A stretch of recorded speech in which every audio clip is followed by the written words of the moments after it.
연휴 마지막 날인 2월 12일 저는 겨울 소백산을 찾아가기 위해 6시 이른 전철에 몸을 실었습니다. 6시 40분 양재역에서 내려 밖으로 나오니 평일과 달리 서초구청 쪽으로 등산복 차림으로 바쁜 걸음을 옮기는 사람들이 적지 않았습니다. 서초구청 앞에는 7시 무렵 전국 유명산으로 떠나는 버스를 타기 위해 벌써부터 꽤 많은 사람들이 기다리고 있었고, 조금 지나니 산악회 버스들이 계속 들어와서 사람들을 태워나가는데 저는 소백산행 버스에 올라탔습니다. 안내 산악회 버스는 이른 아침이라 식사를 하지 못한 사람들의 가벼운 식사를 위해 평택 제천고속도로의 천둥산 휴게소에 들렀다가 9시가 조금 지나 목적지인 충청북도 단양군 어이곡 주차장에 도착했습니다. 날이 추울 때는 스패츠와 아이젠, 등산 스틱을 포함하여 이것저것 준비할 게 많은데, 이번에는 아침부터 날씨가 별로 춥지 않고 길에 눈도 많지 않아 차에서 내리자마자 바로 출발했습니다. 처음 올라가는 길은 다른 산과 크게 다르지 않은 평범한 길이었습니다. 최근 날씨가 따뜻하여 눈이 대부분 녹았는지 별로 미끄럽지 않아 편히 올라갈 수 있었습니다. 소백산은 충청북도 단양군과 경상북도 영주시 봉화군에 걸쳐 있는 산입니다. 국립공원공단에 따르면 1987년 18번째 국립공원으로 지정되었으며 면적은 322제곱킬로미터로 지리산, 설악산, 오대산에 이어 산악형 국립공원 가운데 4번째로 넓다고 합니다. 해발 1439m인 비로봉을 중심으로 국망봉, 연화봉, 도솔봉 등이 백두대간 마루금상에 솟아 있습니다. 어이곡 주차장에서 소백산 정상인 비로봉으로 올라가는 길은 측면도에서 보시는 것처럼 가파른 경사구간과 완만한 경사구간이 따로 있는 것이 아니고, 해발 400m에서 시작하여 정상에 가까운 1441m의 어이곡 삼거리에 올라갈 때까지 내려가는 구간 없이 비슷한 높이로 계속 올라가는데, 출발 지점에서 30분을 넘어서면서 길에 눈이 조금씩 많아지고 길도 미끄러워져서 아이젠을 신고 등산 스틱도 짚어가면서 올라가기 시작했습니다. 올라가는 길 양쪽으로는 울창한 숲이 우거져 있는데, 겨울철이라 눈과 나무를 보는 것 말고는 정상에 가까이 올라갈 때까지는 특별한 볼거리는 별로 없었습니다. 한국민족문화 대백과사전에 따르면 소백산맥에는 희다, 높다, 거룩하다 등을 뜻하는 아래야자, 발에서 유래된 백산이 여러 개 있으며, 그 중에서 작은 백산이라는 의미로 붙여진 이름이 소백산인데, 소백산은 소백이라는 이름 때문에 작은 산이라 생각하기 쉽지만 작은 산이 아니며 실제로는 큰 명산입니다. 어이곡 주차장을 출발한 지 2시간쯤 지났을 때 저는 그때까지 올라오면서 보던 모습과는 전혀 다른 모습을 만날 수 있었습니다. 지대가 높아지면서 울창하던 숲이 끝나고 비교적 경사가 완만해지면서 평평한 인둥산이 나타난 것입니다. 지금은 눈에 덮여 있어 눈 아래의 모습은 볼 수 없지만 눈 덮인 넓은 들에 드문드문 떨키나무들이 가지에는 상고대를 잔뜩 달고 바람에 흔들리는 외로운 모습을 보여주는 것이었습니다. 거기다 주변을 둘러보니 멀리 끝없이 이어지는 눈 덮인 높은 산들이 멋진 경치를 보여주고 있었습니다.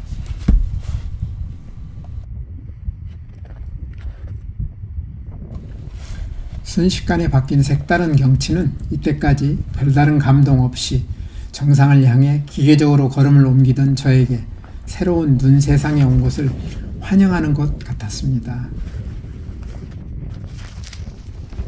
잠시 뒤에 저는 어이곡 삼거리에 도착했습니다.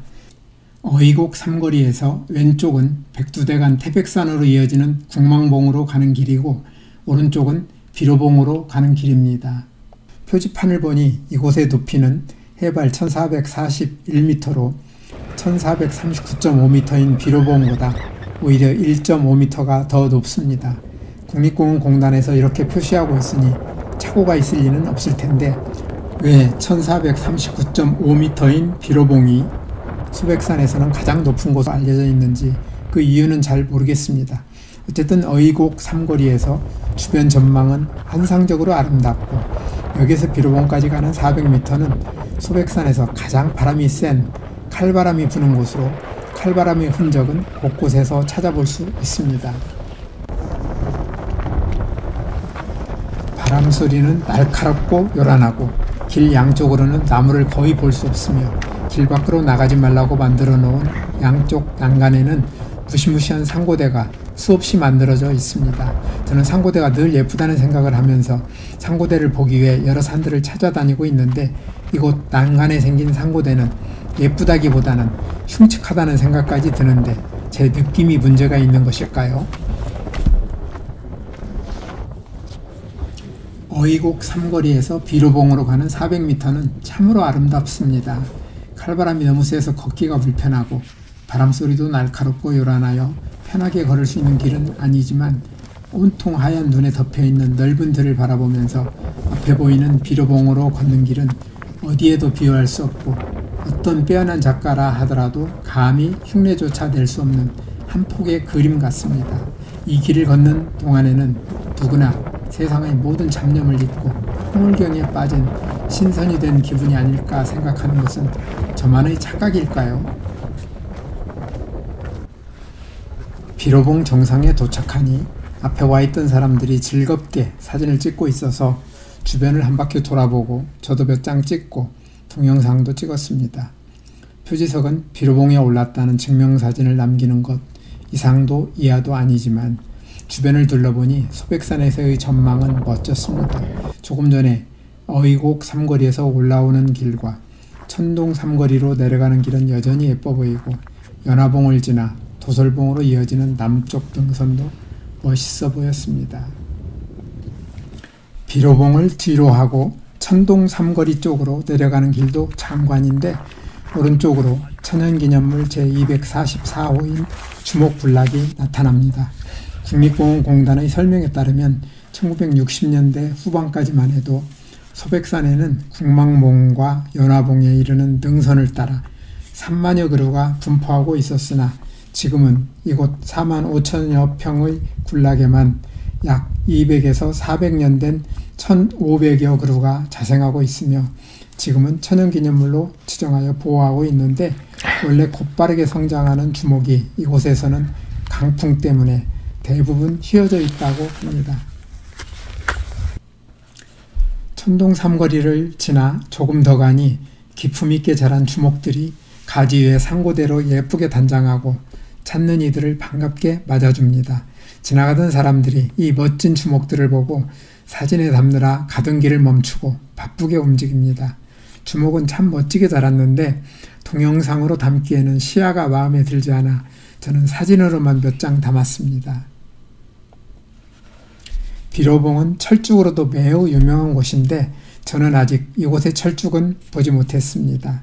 퇴계 이황 선생이 울긋불긋한 것이 꼭 비단 장막 속을 거니는 것 같고, 호사스러운 잔치 자리에 왕림한 기분이라며 소백산 철쭉의 아름다움을 묘사한 것처럼, 봄이 되어 철쭉이 만개하면 그 은은한 아름다운 자태를 드러내 수많은 탐방객들이 소백산을 방문한다고 하며, 특히 주목군락과 함께 잘 어우러지면 철쭉의 고고한 자태와 능선의 부드러운 맛, 우아한 곡선미가 조화를 이룬다 하니 봄이 되면 꼭 다시 찾아야겠습니다.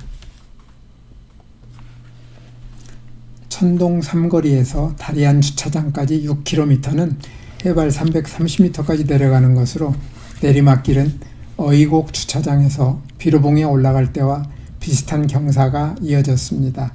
주목군락지를 조금 지날 때 예쁜 눈꽃과 상고대가 작별 인사를 해주는 가운데 눈길을 미끄러지며 조금 더 내려가니 천동 쉼터가 나오고, 그 다음부터는 평범한 눈길 내리막길이 다리안 주차장까지 이어졌습니다. 다리안 폭포를 지나 다리안 주차장에 도착하니 오후 2시, 램블러는 이번 산행에서 4시간 50분 동안 13.1km를 걸었음을 보여주고 있습니다. 오늘도 끝까지 영상을 시청해 주셔서 대단히 감사합니다. 다음에 더 멋진 영상으로 찾아뵙겠습니다.